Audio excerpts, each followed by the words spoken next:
La Voz del Derecho presenta Primer Plano. Primer Plano. Una visión dinámica de los hechos y los personajes de la jurisprudencia y la vida nacional que conformarán la historia del mañana. Primer Plano. Primer Plano. Con la participación de Víctor Hugo Hurtado, Pedro Jaime Rojas y Fabio Sepúlveda, y la dirección y moderación de Fabio Becerra Ruiz. Primer Plano. Primer Plano. Una producción de la Corporación Colegio Nacional de Abogados, CONALBOS. Bienvenidos. Queridos amigos, estamos una vez más aquí en La Voz del Derecho, este programa Primer Plano que busca escuchar opiniones con invitados especiales sobre temas jurídicos, experiencias personales, experiencias profesionales. Y hoy tenemos la compañía del doctor Fabio Sepúlveda. Él es un abogado litigante de las nuevas promociones, de las nuevas generaciones. Es expresidente de la Asociación de Egresados de la Facultad de Derecho de la Universidad Autónoma, ACEFUAC. Es experto en derecho electoral, que está tan de moda ahora que se acercan elecciones. Es afiliado a la Corporación Colegio Nacional de Abogados, CONALBOS, entidad que gracias a la amabilidad, a la gentileza del doctor José Gregorio Hernández, nos permite hacer este programa destacando los aspectos jurídicos de muchos de nuestros afiliados, las experiencias, etc. Hoy nos acompaña el doctor Pedro Jaime Rojas Perico, el doctor Víctor Hugo Hurtado Cortés, y quien les habla, Fabio Becerra Ruiz, y vamos a conversar con el doctor Fabio Sepúlveda. Querido tocayo, bienvenido a este programa, nos complace muchísimo estar en su compañía y pues por supuesto que una bienvenida muy especial estamos haciendo para que en los próximos 30 minutos dialogamos sobre diversos temas. Tocayo, buenos días, compañeros, colegas de la mesa y audiencia, pues muy agradecido y honrado de estar en este programa y pues para compartir parte de mis experiencias como abogado. Estoy a su disposición. Claro. Para conocer algunos aspectos de su vida personal, cuéntenos dónde estudió, de dónde es oriundo. Tengo idea que usted es antioqueño. No, señor, yo soy tolimense, orgullosamente. Lo que pasa es que somos de descendencia antioqueña. Todo lo que es el norte del Tolima, mi pueblo se llama Villahermosa, hace parte de lo que es el eje cafetero. Una región todo muy bonita, muy bonita, fue por cierto. Colonizado por paisas y pues por eso tenemos un poco los rasgos más antioqueños. Claro. Y no tan parecidos como al tolimense del sur. Sí. De la parte norte. Yo conozco ese pueblo, Villahermosa, hace honor a su nombre, es muy hermoso realmente, muy esa hermoso región. Y desde luego que los invito, tienen que ir a conocerlo. Es un pueblo tenemos que volver entonces. Amañador, agradable, cerca de Bogotá, a 5 horas de camino. ¿Dónde estudió usted, doctor Sepúlveda? ¿Y qué lo inclinó a estudiar Derecho? Bueno, mire, me inclinó a estudiar Derecho una serie de televisión que yo veía por allá en los años 80 y tal vez 90, que tal vez no sé si ustedes la conozcan, Paper Chase. Era una serie gringa que muy se popular. Establecía ahí. Yo me veía en el escenario del abogado y del juez, y eso fue lo que me motivó. Vine acá a la capital hace 25 años, estudié Derecho en la Universidad Autónoma de Colombia, hice mi especialización en Derecho Público, actualmente estoy cursando la maestría en Derecho Público, que ya la termino el próximo año.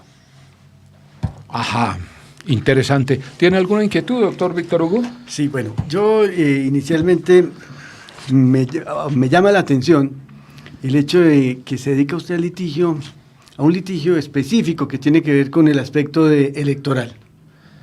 Sí, Este es un tema, no, yo litigo también en varias áreas, sino que a raíz de mi especialización y de que he trabajado en varios procesos electorales, me he enfocado por ahí, por esa parte.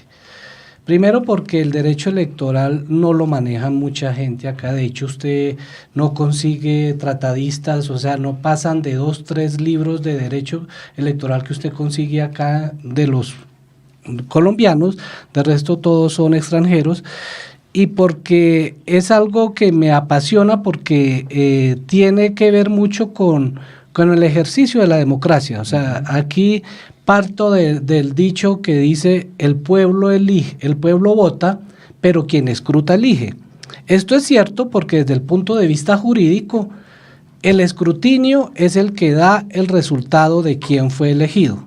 Entonces, a partir de experiencias propias en mi pueblo, donde tuve la oportunidad de recuperarle la credencial al alcalde, que ya de alguna forma estaba perdida, entonces ya venía trabajando sobre esto hacía ratos. Mi tesis de la especialización fue sobre las acciones electorales, entonces ese es el camino y que hay mucho por hacer en ese campo, porque casi generalmente la mayoría de los colegas, de los abogados, no salimos de lo mismo, derecho penal, familia, civil, laboral, y nosotros tenemos 25 códigos para ejercer, entonces por eso me gustó esa parte para enfocarme por ahí.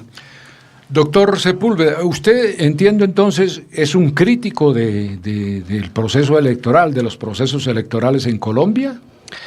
Sí, pero no porque lo diga yo, sino porque está documentado. O sea, yo sí, en un trabajo que he venido haciendo ahora en la maestría y recopilando varios textos, he encontrado cerca de 70 modalidades de fraude electoral. Ajá. Esto se llama que es un fraude técnico porque no es fácil de detectar, ¿sí?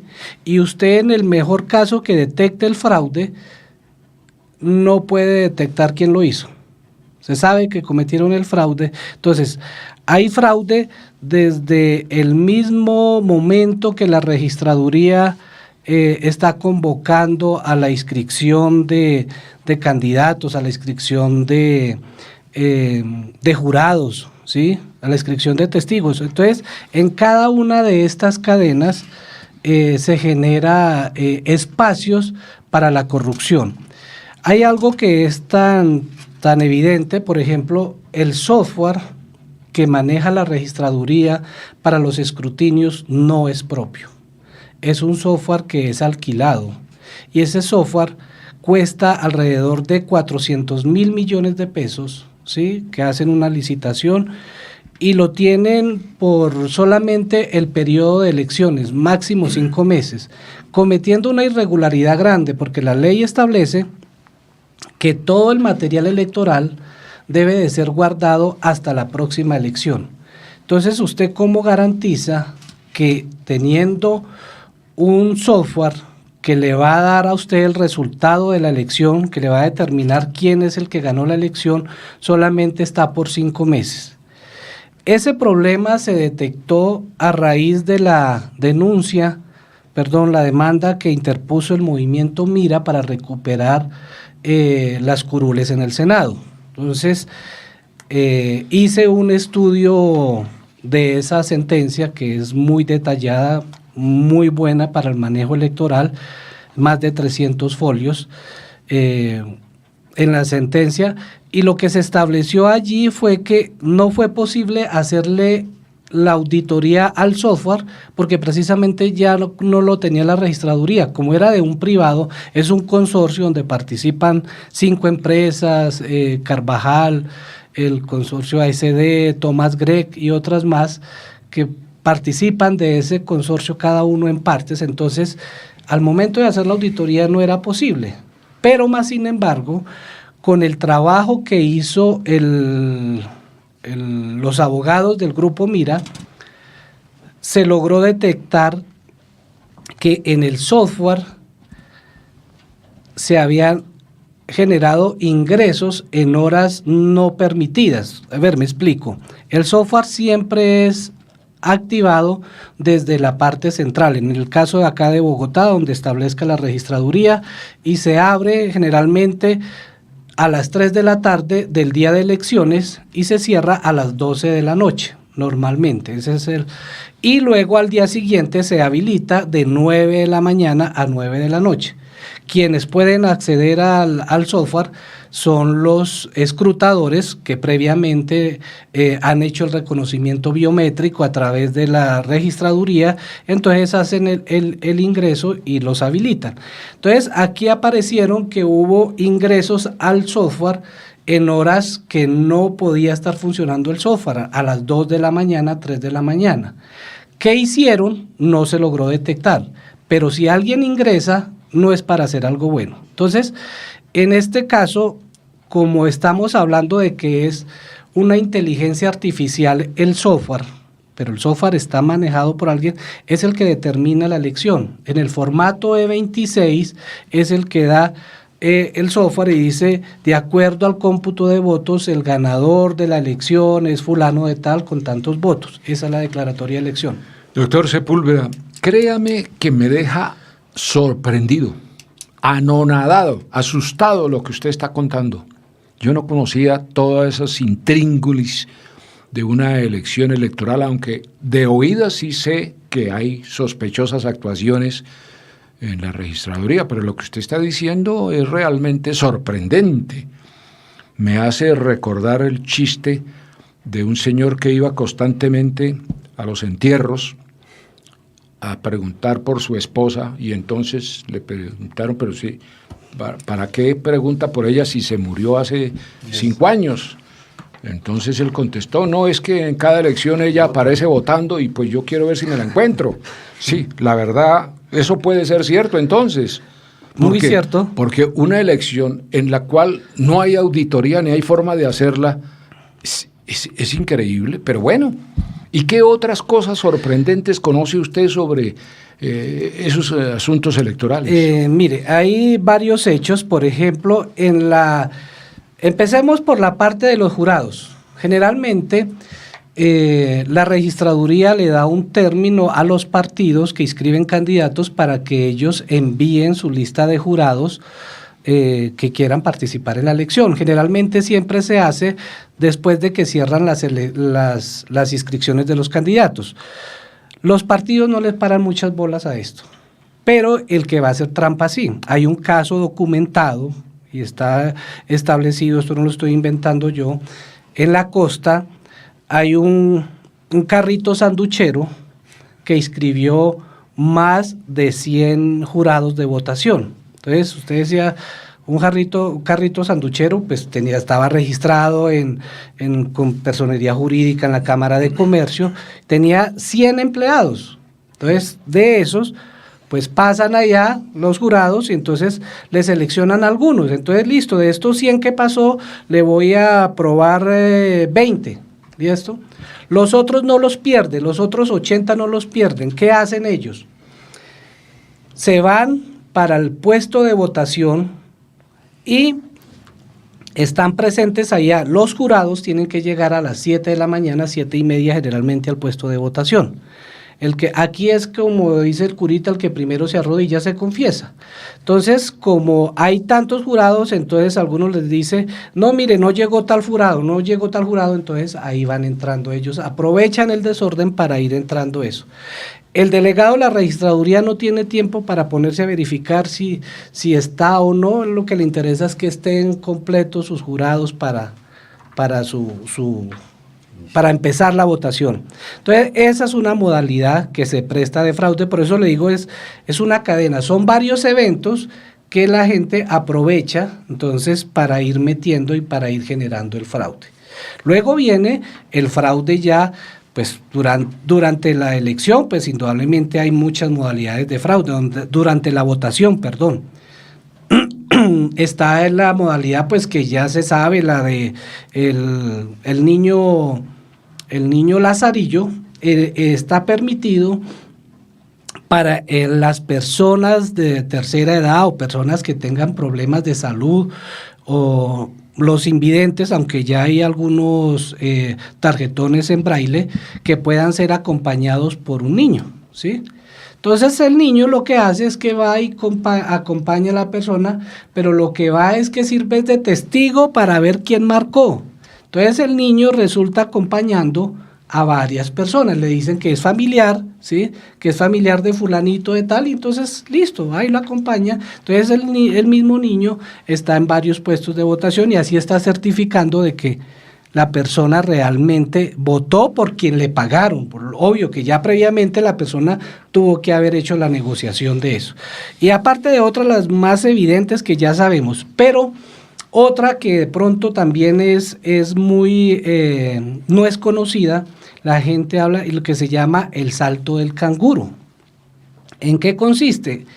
Ustedes se podrán dar cuenta que en algunas campañas hay políticos que no los conocen sino en la casa, y usted los ve con vallas y 2, 3 vallas y no les ve trabajo político, no les ve trabajo social ni nada, y resultan elegidos. Tienen un potencial ahí de votos pequeñito, de 500, 1000 votos, pero entonces no invierten toda la plata ahí, sino que la plata la invierten en la registraduría. ¿De qué forma? Ya se ha mencionado aquí anteriormente, y esto no lo estoy inventando yo, de que es más fácil usted organizar con un registrador que le paga para que le coloque votos en las mesas. El caso de Bogotá son más de 16.000 mesas de votación, entonces colocar 2 votos en cada mesa, ¿cuánto da? 32.000 votos. Con eso se es concejal, con eso se es representante a la Cámara, y eso también sirve para ser senador. Entonces, ¿de dónde los cogen ellos? De los votos blancos, de los votos nulos, de los votos no marcados, porque si nadie cuida los votos, pues mucho menos van a cuidar esos votos que yo les acabo de mencionar. Pero existen unos testigos electorales en las mesas. Sí, pero es que el proceso electoral es tan rápido y que el testigo electoral solamente está pendiente de cuántos votos sacó su candidato y no más, y abandonan ahí. El proceso importante es en el escrutinio, porque es que hay que diferenciarlo. Lo que se hace en mesa, cuando se cierran las votaciones a las 4 de la tarde, es un conteo de votos, y ese es informativo. Entonces, en ese conteo de votos se viene a diligenciar en primera base quién es el que maneja toda la información: el registrador y el delegado. ¿Por qué? Tan pronto se cierran las votaciones, entonces el delegado va de mesa en mesa cuántos votantes hubo, no más, total de votantes. Ellos ahí luego acosan, porque así es, por el E14 que le corresponde a ellos. O sea, son 3 E14 que deben diligenciar los jurados y el presidente de mesa. Entonces, un E14 que es el de delegados, un E14 que se llama de transmisión, y el E14 de claveros, que son los escrutadores. Entonces, cuando esos E14 tienen que ser diligenciados todos al tiempo. En algunos casos, los jurados solamente diligencian el E14 que le entregan al delegado, y ese se va, y luego diligencian los otros E14. Entonces ahí ya hay un fraude, porque tiene que coincidir toda la información, porque entonces yo estoy dando otra información acá y aquí estoy anotando otra. Entonces esa es una modalidad. Entonces, cuando llega el E14 también al escrutinio, que es el definitivo, o sea, en el caso de Bogotá se hace en Corferias, ¿sí? El escrutinio se empieza normalmente tipo 8 o 9, dependiendo las distancias de los puestos de votación. Entonces eso implica un tiempo que ahí también hay fraude en el transporte del material electoral. Entonces muchas veces ha pasado en Corferias, llegan bolsas rotas, o sea, bolsas que con el sello que le colocan ahí que están rotas. Eso no tiene por qué llegar así. No tienen el cuidado porque les conviene esa parte, porque como son bolsas, es que antes del tarjetón, como votábamos era con la papeletica, pues las papeleticas era fácil de manejar, ¿sí? Hoy en día pues ya el material electoral son bultos. Entonces usted organizar de un puesto de votación que tenga 30 mesas, son 30 bultos, y usted eso tiene que contratarlo en un camión, y eso no lo transportan con el cuidado pues que se requiere, sino que eso es arrumando. Entonces, llegan allá, también se puede prestar para que en el transcurso introduzcan votos. Hay casos documentados, en el caso de la parapolítica, en la costa, donde el material electoral se lo entregaban los paramilitares a los jurados de votación. Ya listo, o sea, al mediodía ya tenían definido y aparecían votando el 100% de los votantes en las mesas. Y esos votos eran para un solo candidato. Cuando usted sabe que pues uno realmente a nivel nacional pues era la forma como ellos se distribuyeron las zonas. Usted lo apoyo y va a obtener los votos de este municipio, de este departamento y así. Entonces eran cosas que uno veía y está documentado todo eso, que eso es lo que ha servido de prueba para algunos congresistas que están involucrados ahora en la parapolítica. Entonces, que era usted aparecer con el 100% de las votaciones y para un solo candidato. Y vaya a ver quién decía algo.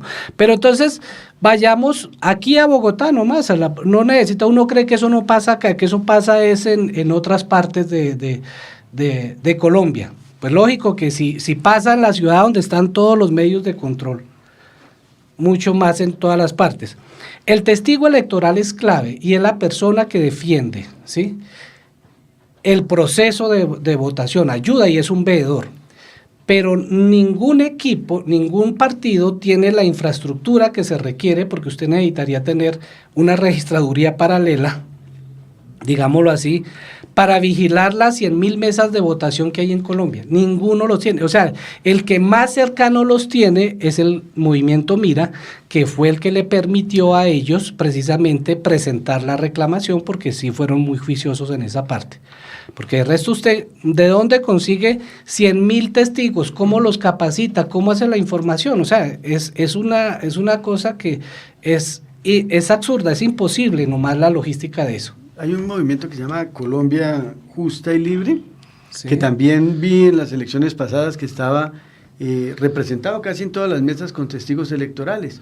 Incluso se hizo un reconteo de votos, creo que a solicitud de ellos, en Corferias, y allí también estaban muchas personas presentes en las diversas mesas. Se turnaban, digamos, 2, 3 horas un testigo electoral y llegaba otro testigo electoral del mismo grupo, y así sucesivamente. O sea, vi esa representación. Hay una cosa, usted tocó ese tema, pero hay demandas sobre eso. ¿Qué pasó con el partido Colombia Justas Libres? Ellos no pasaron el umbral ni la cifra repartidora en las elecciones al Congreso, que fueron, la cifra repartidora estuvo cerca de 359.000 votos, 459.000 votos más o menos. Ellos sacaron 432.000 y luego les aparecieron más de 36.000 votos. Pero eso no fue por esa forma, sino que están en investigaciones varias cosas que prefiero dejarlas ahí, porque también puede hacer parte de investigaciones que están en proceso. Solamente hasta ahí comento de esa experiencia. Me parece interesante la experiencia que da a conocer el doctor Fabio Sepúlveda de los presuntos delitos que se pueden cometer en estas elecciones en Colombia. Y el dicho popular que el que escruta elige, pues ahí lo vimos en el primer ejemplo que puede suceder. Pero bueno, ¿qué opinión le merece con su experiencia? Como se dijo acá, no hay mucho abogado experto en derecho electoral. La decisión que ha tomado ahora la Registraduría Nacional en el sentido de 3 o 4 municipios en los límites de Chocó y Antioquia, que dice el señor registrador, tales municipios votan en tal y otros en tal municipio, no siendo consecuente con lo que dijo el Agustín Codazzi en el problema de límites de Antioquia y Chocó con 4 o 3 municipios. Bueno, ese ya es un problema más que corresponde a la parte de límites, ¿sí? Y desde luego que allí, primero lo que tiene que garantizar el registrador es el derecho a votar a las personas, ¿sí? Eso es lo primero, la garantía que tiene que dar el registrador. Sí, allí se presentó ese inconveniente, pues la verdad es que se sale de lo que tiene que ver con digamos, corrupción electoral, pero sí es más un tema de a quién le corresponde cada municipio, ¿sí? Porque ellos estaban en esa disputa, pero sí me parece que es válido en el sentido de que creo que dejaron que podían votar solamente para alcaldes y concejales, no pueden votar para gobernación. Entonces creo que hasta ahí se les está garantizando, pero ya es un proceso que ya pues lo tiene que dirimir, ya es el tribunal, tengo entendido que apelaron la decisión, sí, está en esa apelación. Es realmente sorprendentes estas historias que nos cuenta el doctor Fabio Sepúlveda, abogado litigante, expresidente de ACEFUAC, y experto en Derecho Electoral, cursando actualmente una maestría en Derecho Público. Y a esto yo agregaría como inquietud, ¿no?, la situación que se presenta en el exterior. Yo viví personalmente y la vi en Nueva York, en que, y casi igual ocurre en todos los países, no hay ningún control de ninguna naturaleza. El cónsul respectivo de turno, el que esté desempeñando el cargo, que lo está desempeñando es por razones políticas, selecciona los jurados a su acomodo, a él le llevan la votación y él allá en su escritorio decide cuál fue la votación y manda un dato. Eso es todo. Así se hacen las elecciones en el exterior. Por supuesto que en Nueva York, por ejemplo, lo viví yo mismo porque lo comprobé, no estaba vinculado, sino simplemente lo pude ver, en que habiendo una cantidad de partidos con un despliegue impresionante entre los colombianos y todos, casualmente la mayoría de la votación apareció casi en su 90% por un candidato que no figuraba para nada, pero curiosamente era el que había puesto al cónsul en ese cargo. Entonces es... Sí, tocayo, y es que si vamos a que si no se puede controlar ni vigilar lo que tenemos cerca, pues imagínense mucho menos lo que está por allá, lo que queda lejos. Realmente es una garantía para los colombianos ese máximo órgano que existe, conocido como el Consejo Nacional Electoral. Y lo digo máxime por la polémica que se ha presentado en estos días, incluso en cómo, quién va a ocupar, entiendo yo, la curul de alguien que quedó vacante. Pues yo tengo desde el punto de vista ya personal y apreciación frente a ese Consejo Nacional Electoral, primero porque tienen una categoría de magistrados que no la deben de tener porque vienen siendo un órgano administrativo, entonces allí se desdibuja mucho esa parte. Es un órgano político y como tal su conformación corresponde a eso y las decisiones de ellos son políticas, ¿sí? Las decisiones de ellos en gran mayoría de los casos no son en derecho, son decisiones políticas porque es un órgano político. Por eso, pues los partidos minoritarios que no tienen asiento dentro del Consejo Nacional Electoral, pues seguirán siendo minoritarios y no tendrán la forma de crecer o de interponer algunas acciones, ¿no? Porque el sistema está diseñado para que sean solamente los partidos grandes, los partidos mayoritarios, los que gobiernen y los que lleguen al poder. Desafortunadamente los partidos minoritarios seguirán siendo minoritarios, a no ser que pues se está viendo un espacio amplio con un partido que está surgiendo, pues no lo voy a mencionar, pero que se da esa posibilidad, pero la pelea es grande porque el sistema en sí está diseñado para que gane el más hábil y el que más dinero tenga. Pero a ver, si existe una legislación que regula la actividad electoral y que esa misma sirve de base para resolver los conflictos que se presentan dentro de esa actividad electoral, ¿cómo podemos decir que el Consejo Nacional Electoral vaya a tomar decisiones de carácter político y apartándose de esas reglas que existen y que están legisladas justamente para darle garantía democrática a los diferentes partidos que compiten por los cargos de elección? Por lo mismo, o sea, es que yo una decisión política la tomo con base en la norma, ¿sí? pero en el fondo es una decisión que me favorece. Yo no me puedo apartar de la parte legal porque indudablemente ellos estarían prevaricando, pero lo que se ve allí es que sí, yo cojo la norma, pero me amparo en alguna decisión, ¿sí?, que me convenga.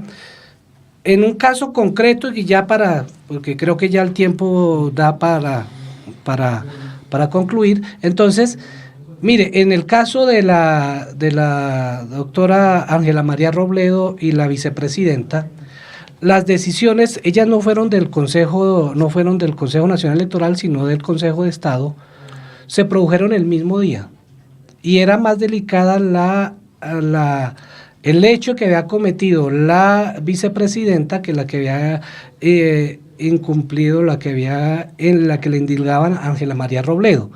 Pero por una cuestión de medios, simplemente se dedicaron fue a sacar la de Ángela María Robledo, cuando era más gravosa la de la Marta Lucía Ramírez, porque ella sí había entrado en doble militancia, porque ella sí participó en una consulta interna del Partido Conservador para ser candidata del Partido Conservador a la presidencia, y luego termina siendo candidata a la vicepresidencia por otro partido.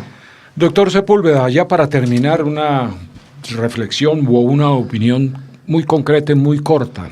¿Qué opinión le merece a usted que, a mi entender, el propio gobierno patrocine o permita este tipo de irregularidades? Porque el doctor Víctor Hugo Hurtado se refería al Consejo Nacional Electoral, y es esta entidad la que tiene unos topes de inversión de dinero.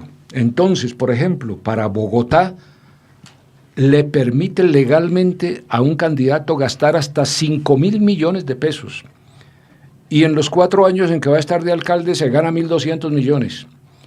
¿Eso qué puede indicar? ¿O que va a montar un negocio para su beneficio, o que está haciendo una obra social de sacrificar en su campaña dineros para recibir mucho menos de lo que va a devengar en los 4 años? No, y eso es cierto, y le agrego más, tocayo, eso es de lo que aparece en los libros contables. Por eso es importante la reforma política en que las campañas deben de ser financiadas por el Estado. Me parece... Para dejar ese bache allí, porque hay muchas cosas que no son computables. Por ejemplo, el caso de los concejales, no se les ha definido mucho el tope de la participación de una campaña. Casi que está al límite la campaña de un concejal al de un alcalde. No puede ser posible eso. Entonces, bueno, son temas de reflexión que dejamos con mucho gusto aquí como inquietud para los oyentes de este programa, Primer Plano, que por hoy nos tenemos o estamos obligados a terminar porque el tiempo, como dicen en televisión, es nuestro peor enemigo. El doctor Víctor Hugo Hurtado, que nos ha acompañado, el doctor Pedro Jaime Rojas y este servidor, Fabio Becerra Ruiz, les agradecemos muchísimo. Y a usted, doctor Fabio Sepúlveda, a usted, muchas gracias. Muchas gracias por su compañía. Será hasta dentro de 8 días. Gracias. La Voz del Derecho presentó Primer Plano. Primer Plano. Una visión dinámica de los hechos y los personajes de la jurisprudencia y la vida nacional que conformarán la historia del mañana. Primer Plano. Primer Plano. Con la participación de Víctor Hugo Hurtado, Pedro Jaime Rojas y Fabio Sepúlveda, y la dirección y moderación de Fabio Becerra Ruiz. Primer Plano. Primer Plano. Una producción de la Corporación Colegio Nacional de Abogados, CONALBOS. Bienvenidos.